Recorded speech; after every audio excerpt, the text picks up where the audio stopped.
Ayan, magandang araw mga Q. Welcome po dito sa ating YouTube channel, Super Q TV. Kamusta po kayong lahat? Ito yung concert kagabi mga Q nila Elias CTV, mga Q, sa Hinunangan, Southern Leyte.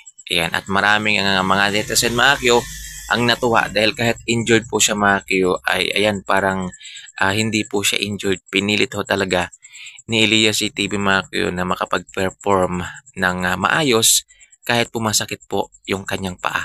Ayan, napaka-professional talaga ng ating idol Elias JTV guys. Ayan, alang-alang sa mga tagahanga, sa mga taga-subaybay niya dito sa Hinunangan guys, ay ginawa niya lahat.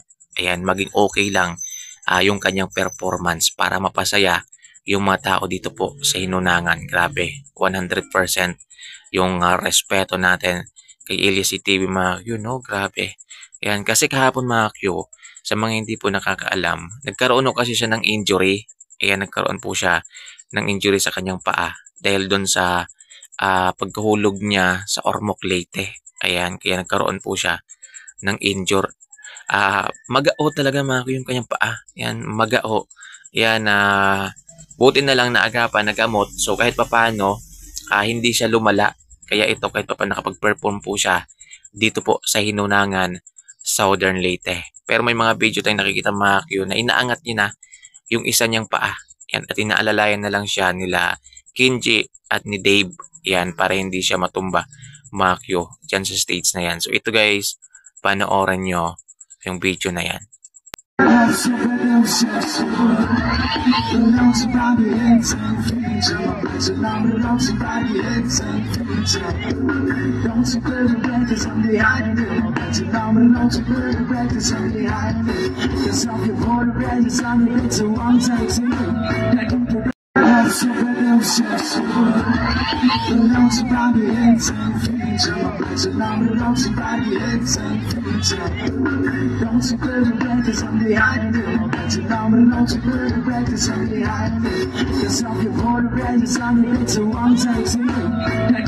O, diba guys?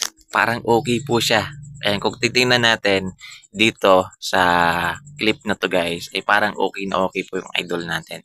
Kahit papano ay nawala po yung pag-alala natin guys. Kasi kahapon, grabe, alalang-alala ho talaga yung ibang tao mga Q, lalong-lalo na yung mga taghanga ni Elias JTV mga Q. Kasi nakaano na nakabandage na talaga yung paa niya guys. Ayan, at magang-maga po talaga.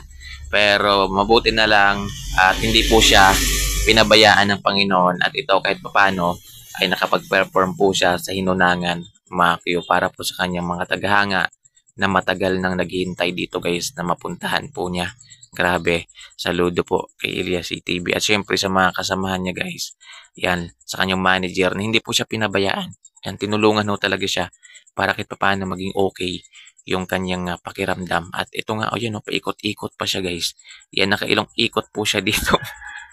Pero yung iba niyang mga kasamahan guys ay tinitingnan po siya. Yan, kasi baka matumba ulit. Kasi masakit talaga yan guys, yung mga ganyan. Masakit ho talaga yan.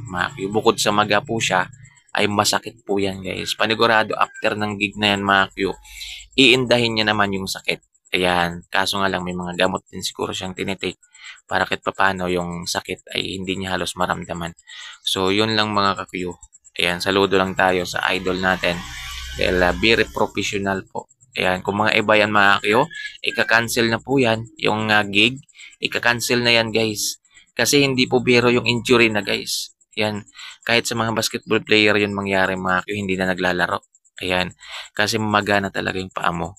Ayan, kasi may ugat po siya na napinsala. Pero dahil nga sila si TV ay gusto niyang mapasaya, yung mga taga-Hinunangan ay kahit masakit po, kahit hindi niya man kaya mga pero pinilit niya pa rin. Ayan, ganyan po siya guys.